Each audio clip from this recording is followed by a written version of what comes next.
bitch. What's up, y'all? It's me, Erica. What's today, Thursday? You know what it is, bitch. So, I feel like I don't have no, honey, I don't have no earrings. I don't have no nothing. It's a mess. The sun is beautiful in the back. 2 crows. Holla. It's my spirit animal. What's going on? Y'all, I'm on the right path. I saw my crows. They usually come to me in 3s, but I saw them 2 right now. I'm sure the 3rd one wasn't far behind to make me feel comfortable in just seeing 2. Anyways, what's your spirit animal? Do y'all have a spirit animal? Do you know what your spirit animal is? Or do you have an animal that shows up all the time? But anyways, I don't know how, I know how I got on that because I saw 2 crows. Anyway, so what's going on, y'all? It's Thursday. Go ahead and like, subscribe, comment, let the diva know you stopped by. I did want to talk about Love and Hip Hop Atlanta. Why? First of all, why is there so many people on there? Like, I think it's overdone. It's too much. I don't know why there's so many people on there. I didn't put my glasses on. My glasses, but honey, I look like such a mess.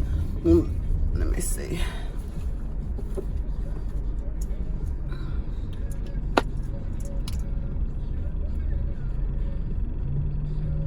Our eyebrows are a mess. Everything is a mess. No, the glasses stay. I look a mess. So that y'all just gonna have to do. Y'all just gonna have to deal with this today. She's sorry. The sky is beautiful. So what's going on? I need to have my posture together. I already said that. I'm very self-conscious this morning, as you can see. Very self-conscious this morning. So I wanted to talk about what is it called?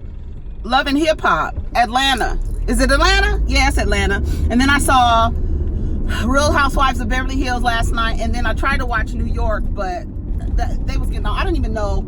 The feed I was watching had too many commercials. I was just like, honey, I can't do it. It's too much. So I ended up just going to bed. But we'll talk about New York later. Real Housewives, not Real Housewives, Atlanta, Love and Hip Hop. So again, they have like 11 cast members. I don't understand why Mona, Money Scott Young, why do you have so many cast members? It's oversaturated. I don't, like, I already know I really don't want to follow Karlie's and her getting married story. I don't want to follow that story.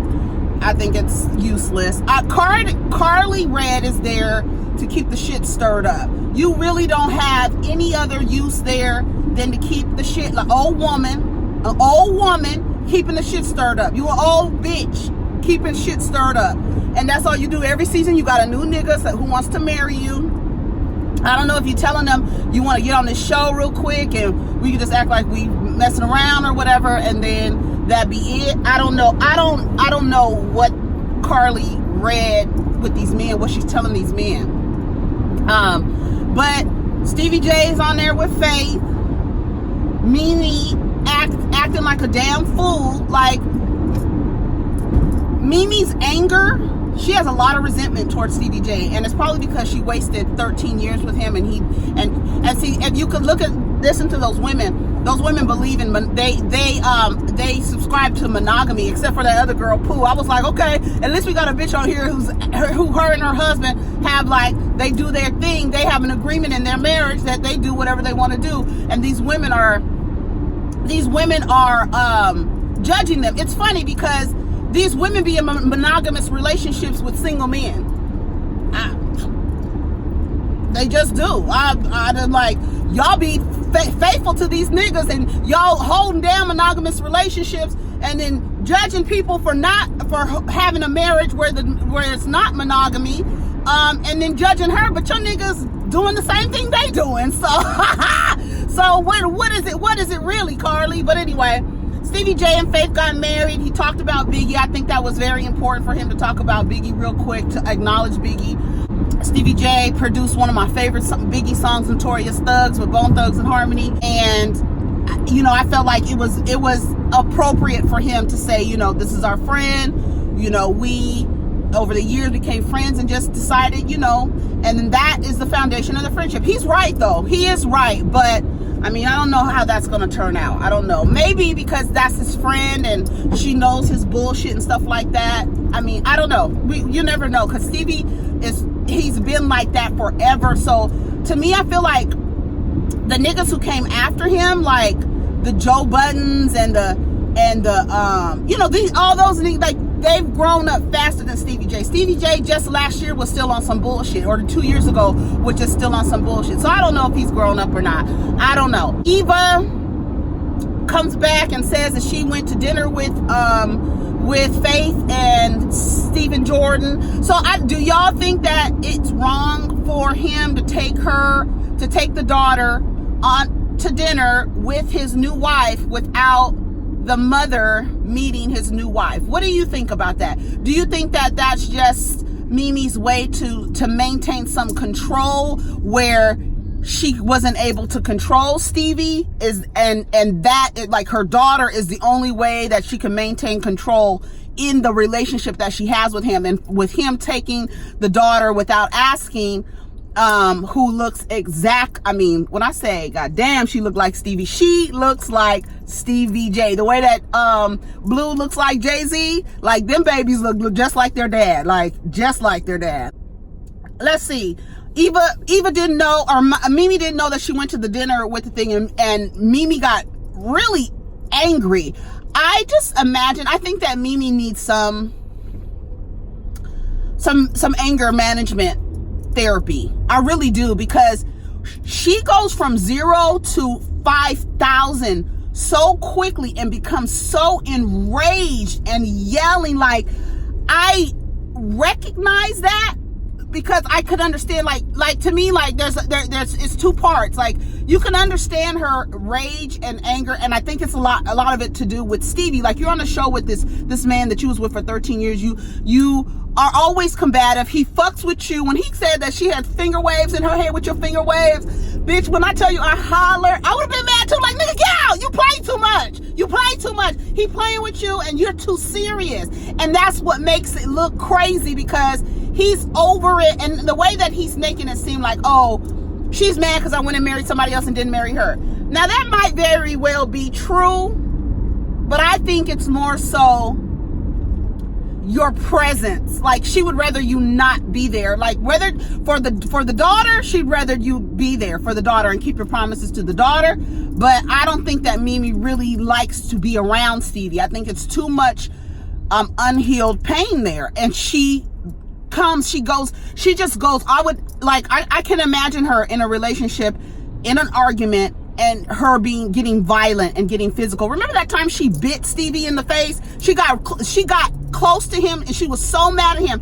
They were holding her arms back and she went and she bit him, like bit him or tried to bite him on the face. Y'all remember that? That was like right after when Jocelyn called her a maid and told her she was a maid. She was like, you gonna let that bitch call me a fucking maid? I mean, she was so mad. She was so mad. But Mimi, you need some anger management therapy. Something, because she just goes too far. And it's because of Stevie. But I think she gets mad like that with everybody. She didn't really get that mad with Spice like that, but we'll get to it. Spice, she's going to be dealing with the colorism issues. We know now that she didn't really change the complexion of her skin. She's doing it to make a statement about the issues that plague our community. Every brown, every dark complected, where there's a spectrum of brown people, it doesn't matter if they black, Jamaican, Puerto Rican, Cuban, Indian, Pakistani, Mexicans, any country in Central America. If there's some dark complexion, let me tell you how the folds of white supremacy has really affected every single ethnic brown group, because the colorism thing is prevalent in every single dark brown community where there's a spectrum of people going from dark to a lighter complexion. There's colorism issues. It's not just us, it's everybody. That's how effective that shit is. Everybody thinks that white is a standard of beauty. Everybody thinks that white is beautiful or lighter is beautiful, long hair and all that other. All of that shit. Everybody thinks that shit is so beautiful, but that happens in everything. And I'm kind of glad, and I hope they do this responsibly. I think it's ironic that Tokyo Vanity is on here being upset that people are telling her to lose weight. They're not comfortable with you the way that you look. You make them uncomfortable, so they want you to change who you are so that they can be comfortable. Much like the way you want gay people to change who they are so that you can feel comfortable. Same thing. Her and Tokyo Vanity are friends now. Whatever. Mimi gets shot at. She's saying that the child is resilient. I don't know why y'all think children are resilient. They need to be nurtured, and they need to be protected, and they need to be provided with some type of healing. This is why we talk about unhealed trauma. If you don't get that little girl to talk to somebody and able to express herself about being shot at, well, I think she was in the house, but I just heard the 911 call, and I don't know, what did VH1 say? Can we have that 911 call? We're filming. She's on a reality show, and we need it. What did they do? I don't know. Anyways, so what happened after that? So she said that, I'm just going through the thing. I'm just going through I don't need to go in order. Y'all, honey, we're not doing all that. It's too many people on there, and I didn't take notes for everybody because I can't.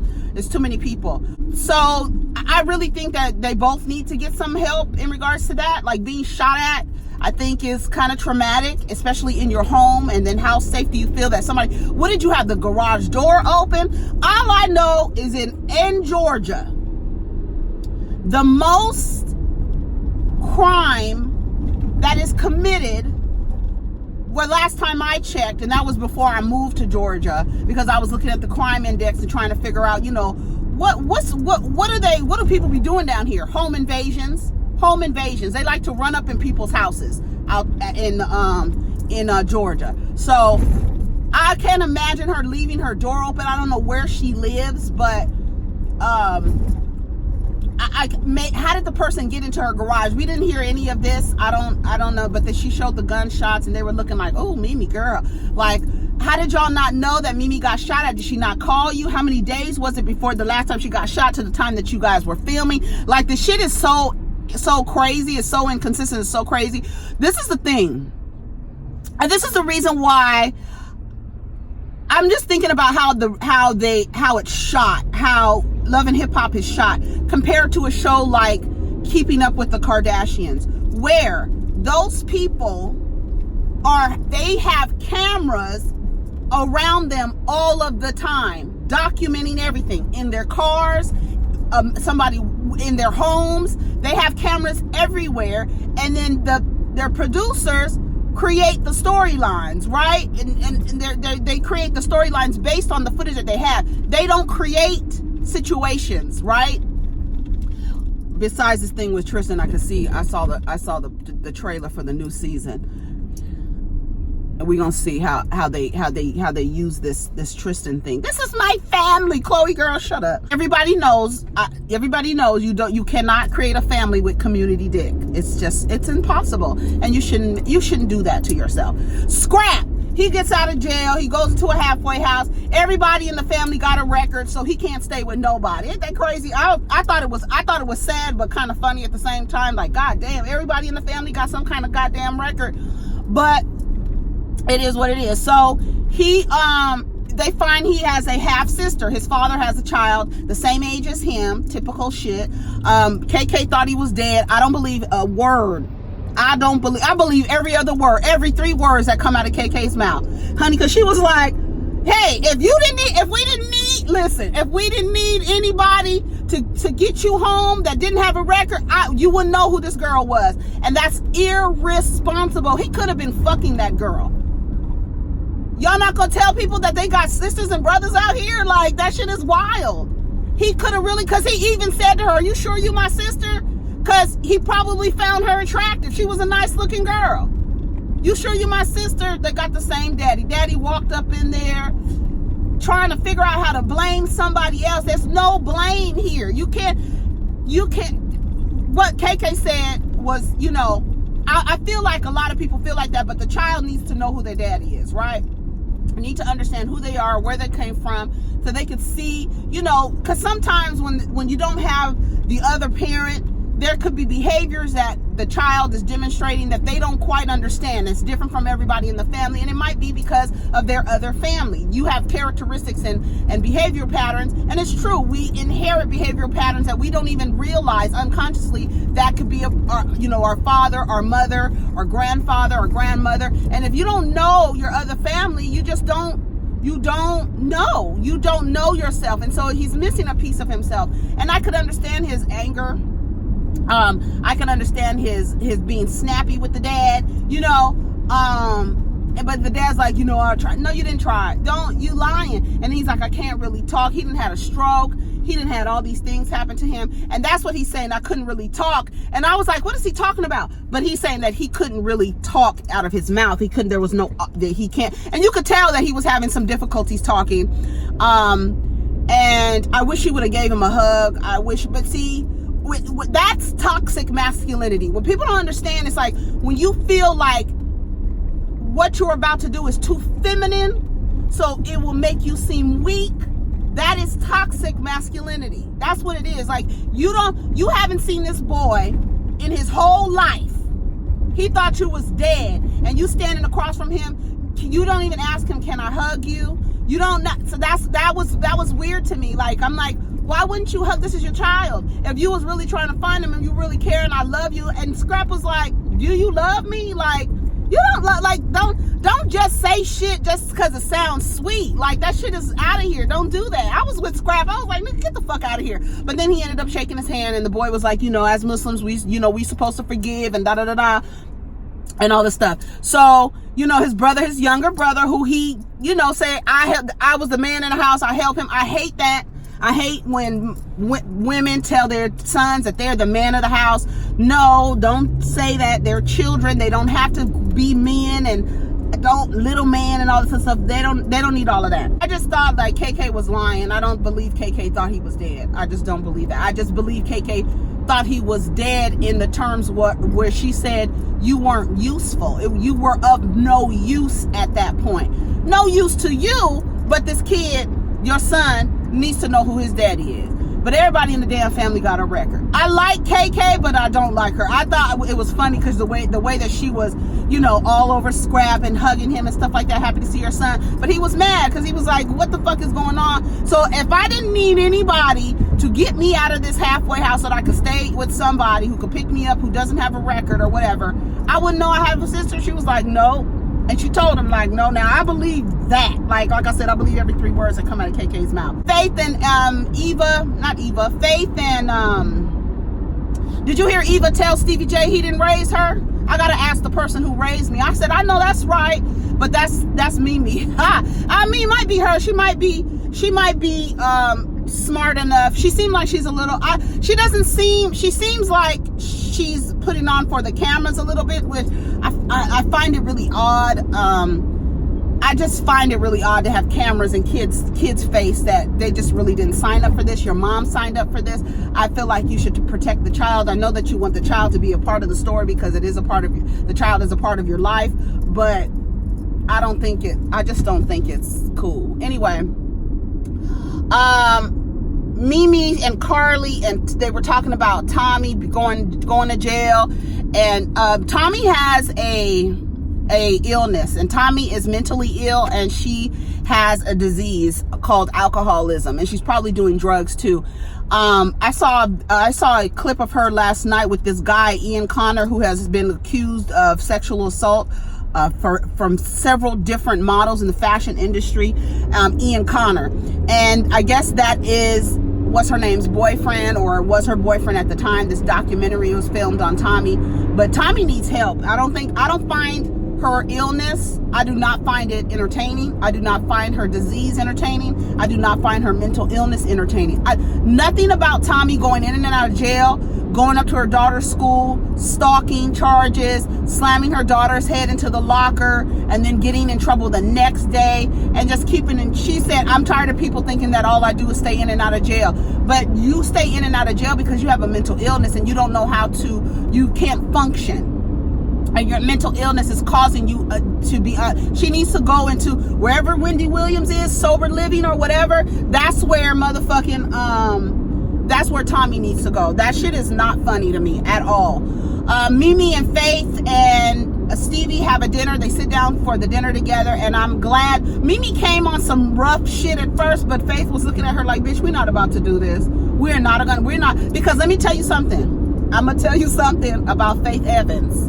She ain't too far from Mimi. She is not too far from Mimi. Like, she can get like Mimi. Trust and believe. I don't know if anybody has ever seen Faith in action, but Faith, she ain't no prim and proper little tulip. That bitch is a cactus. So I don't know, like, I could see the way she was looking at Mimi like, girl, we're not doing this hollering and screaming shit and this aggressive ass shit. You coming at me aggressive, I didn't do nothing to you. Your aggression needs to be directed towards him. I didn't know, like, and just be honest, like, this is the thing, what women fail to do when a man who likes to play fucking games and likes to tell lies and likes to tell half-truths and lie by omission, when the other woman believes every single thing that the man says, she's doing herself a disservice, and she's not going to get along with the other woman, because he's going to tell her whatever he needs to tell her to make her feel comfortable and to make himself look good and to make Mimi look like she ain't got no goddamn sense. And we have all seen the way that Mimi and Stevie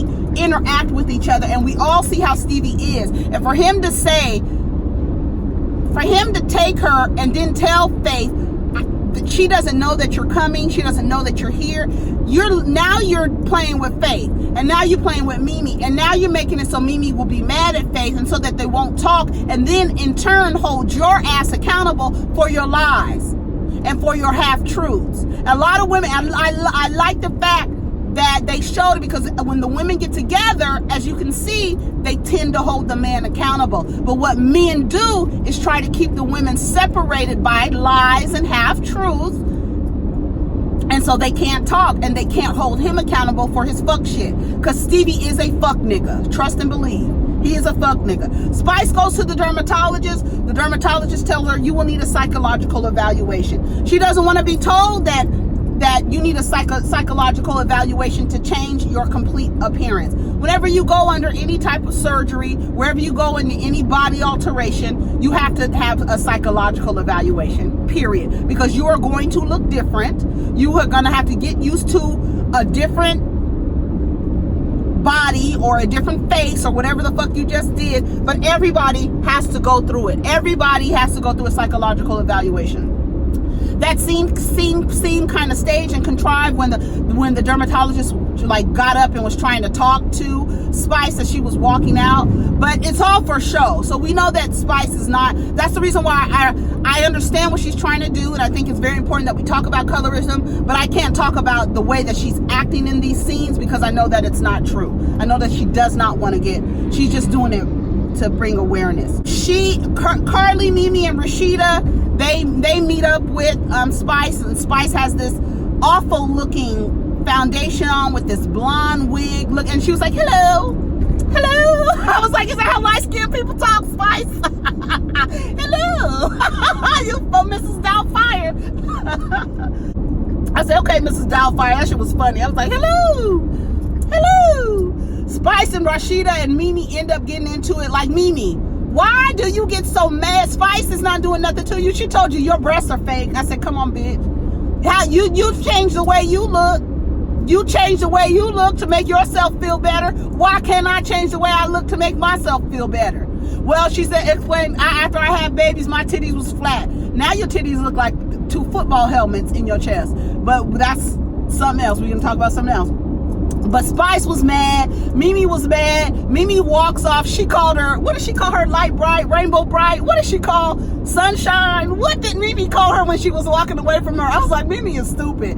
But Spice was like, your breasts are still fake. And it's true. Like, you got fake breasts. Don't tell me about changing your appearance to make yourself. I'm trying to change my appearance to make myself feel better. Although it is very drastic and it's just too much.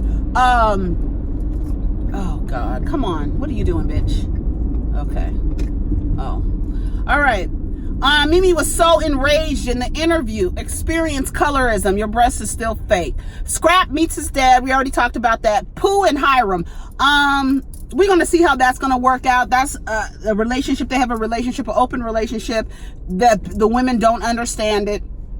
These ideas that relationships, that you have to own the person. The monogamy thing makes people feel like they own people. They really do. It makes you feel like you own a person, and it makes it feel like, and this is for some people, right?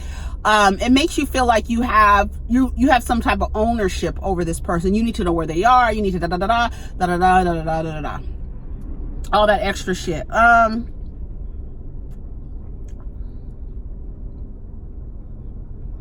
Karlie and Pooh, she doesn't agree with her open marriage. I believe that she did have sex with Karlie. I don't believe Karlie. Karlie, I just don't. Rasheeda, Kirk and Rasheeda meet canon. It's so funny. It is hilarious that you cheat on your wife, you produce a baby, and then you have critique of how the woman that you slept with, that you went so far as to hide everything and put her up in an apartment and everything. But now you have an issue with how she's mothering. Did nobody tell you to fuck another bitch and get her pregnant? Now you got critique of how she's mothering. She's always partying. She's always doing this. Well, wasn't you partying when you were sticking your raw dick in her? Wasn't you partying? You can't do that, Kirk. Why don't you take custody of the baby then, if the girl is not, because you don't want to do that, do you? It would make sense. Kirk ain't shit. Every time I look at that milk dud, I'll be like, oh, I can't do it. I cannot do it. I can't do it. So they finally meet Ken, and he is adorable. But of course, Kirk is talking about this girl's mothering skills. It's like, and I don't know why these niggas think as soon as a woman has a baby, she becomes June Cleaver or goddamn Claire Huxtable. It don't work like that. It don't work like that. It doesn't work like that. And you went and got this girl pregnant that you don't know her. You met her at a goddamn strip club, and now you want her to be goddamn June Cleaver to raise your son. Now all of a sudden you care about how your son is being raised. Man, get the fuck out of here. That shit is so performative, it makes me sick. That shit is fake. Those are all the notes I took. I hope I got everything. I think I did get everything. Oh, Mama D, you 55 years old, standing on a goddamn bar talking shit. I don't believe that Mama D is 55. I believe Mama D is probably 65, maybe. Yeah, I believe Mama D is about 65 years old. KK said, don't let her call him. Don't let her call who? I don't know what KK is talking about. But KK and what's it called are friends, and then Mama D is going to be fighting with Bambi, the Bam, going to be fighting with Bambi's mother, which looks absolutely funny. So Mama D got plastic surgery, reconstructive surgery. I don't know. I don't know, child. I don't know, whatever. Anyways, I'm here, y'all. Have a wonderful day. Take care of each other and protect your energy. Peace. Tell me what you think of the damn episode. I don't know why I park right here. I need to park right here. Now I can put my shoes on. Tomorrow we'll talk about the I don't know why people walk behind cars they see pulling out. Bitch, I can't see you. Where'd she go? There she go. All right, y'all. Yeah, so that's it. I'm out of here. Y'all have a wonderful day. Take care of each other. Peace.